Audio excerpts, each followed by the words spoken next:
will keep the action rolling here at 133 pounds as Parkside's out to a 3-0 team score lead. 3 points for that decision. With Airk Furseth, a sophomore out of Janesville, Wisconsin, will be out there wrestling for Parkside. His opponent, Jared Oftedahl. Oftedahl, a junior out of Chaska, Minnesota. Same hometown as Greco-Roman Olympian Andy Bisick. Did not go to the same high school, though, as Oftedahl went to Benilde St. Margaret's.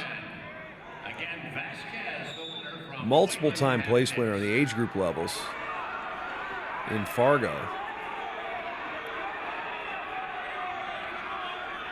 Furseth out of Craig High School.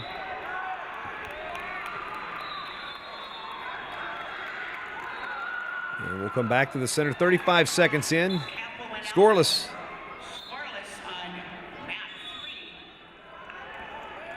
And while neither of these two wrestlers ranked by D2Wrestle.com, definitely a very strong resume between the two. Oftedahl, of course, nationally ranked coming out of high school.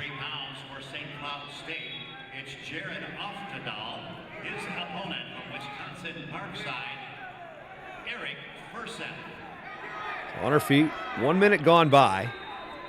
Oftedahl in the black, red, and white of the St. Cloud Huskies. Their logo looks very much like the Montreal Canadiens. Kind of fitting because their hockey team is actually pretty good too. Trying to counter was Oftedahl on a good shot by Furseth. Furseth doesn't bite, ends up coming out on top, nearly catching Oftedahl on his back. So Furseth's going to take a quick 2-0 lead here halfway through the first period. It's one thing with Oftedahl, I've had a chance to watch him a lot growing up, and he has got a lot of tools in the toolbox. He's got some junk, he's got some throws. Maybe not as dynamic as, say, a Dylan Ness, who you might watch on the Division I side, formerly of the University of Minnesota, but he can put you on your back in a hurry, Ken Oftedahl. So one thing to keep an eye on. It's got some throws with that Greco-Roman background. Furseth haven't had the opportunity to see as much of in his career here at Parkside. But both these wrestlers hailing from states with great wrestling tradition, Minnesota and Wisconsin. This is a bit of a border war, even though geographically, Kenosha, Wisconsin is on Lake Michigan, so basically it's due north of Chicago. Probably have to say it's probably about 7 hours. And Furseth then on a double, trying to convert, and does. His 2 is awarded, so out to a 4-1 lead is Furseth. Enough with the geography lesson. Let's talk a little bit about wrestling here.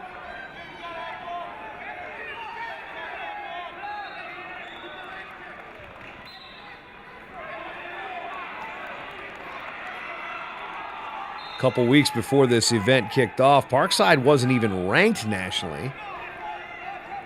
Then they won the Midwest Classic, which is a Midlands, a Southern Scuffle level of tournament for Division II.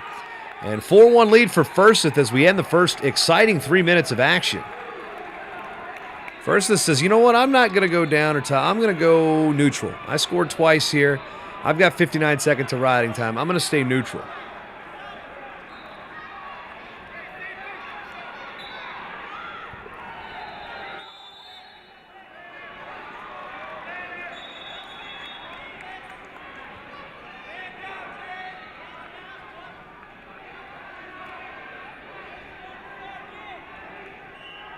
Five divisions of college wrestling here in Fort Wayne. This is Division II, the semifinals. We've also got Division III, the NAIA, the junior colleges, the NJCAA, and of course the women's freestyle for the Women's Collegiate Wrestling Association, the WCWA. It's Matt Mayhem. We've got a super long name. We just call it Matt Mayhem.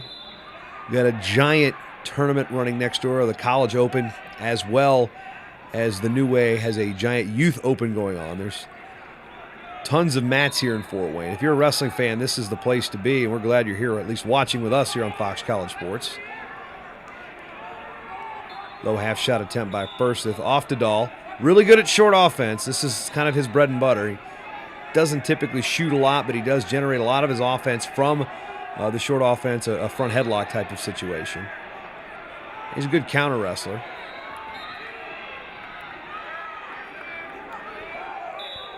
Ooh, very close to another double by Furseth. It got deep there, penetrated, but just out of bounds. Again, if you'd like to talk to a Marine Corps representative and see if you have what 35 to go, period 2. Here, 133 pounds. Parkside leading this duel 3-0 after that win by Ronzell Darling.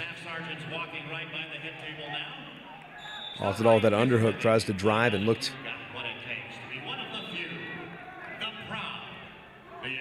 for that same side knee. Short time here in the second.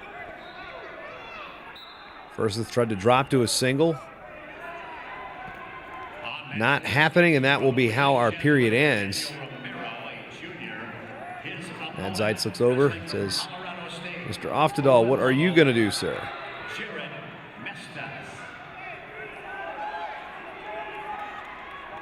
He says, I'm going to take top.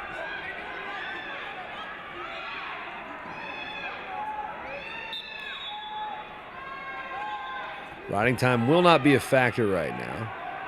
But a 4-1 lead for Furseth.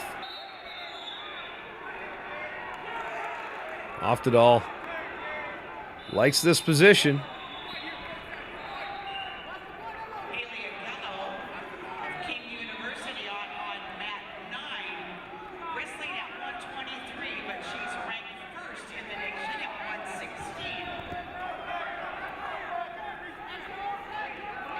Furseth flat. Oftedahl looking for some type of angle, some type of gap so he can get his arms underneath. Now goes with the tight waist.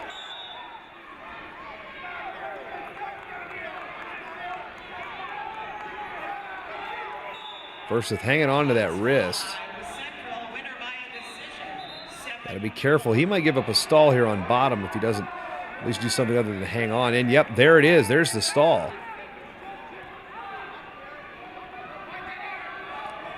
Throwing a deep half now, almost a Mills half. Well, kind of hard power half, kind of hard to see from this angle.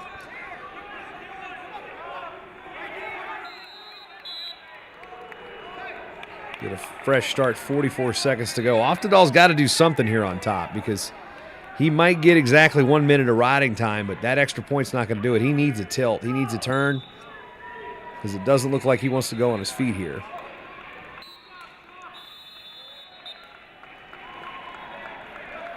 Off the restart, little crab ride.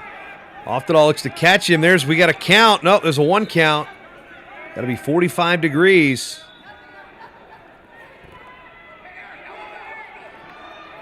So just the 1 count with 30 seconds to go.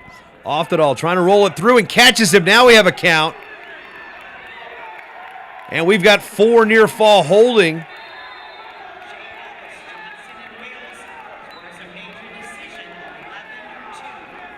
So the 4 awarded, now 5-4 in favor of Oftedahl. And it looks like he's going to catch up that riding time point as we are close to the end of regulation here. Oftedahl takes top, gets 4 on the near fall, and he will steal this victory with some proficient top work. Add the point for riding time, 6-4 Oftedahl. This duel is tied. We'll be back with more from Fort Wayne after this.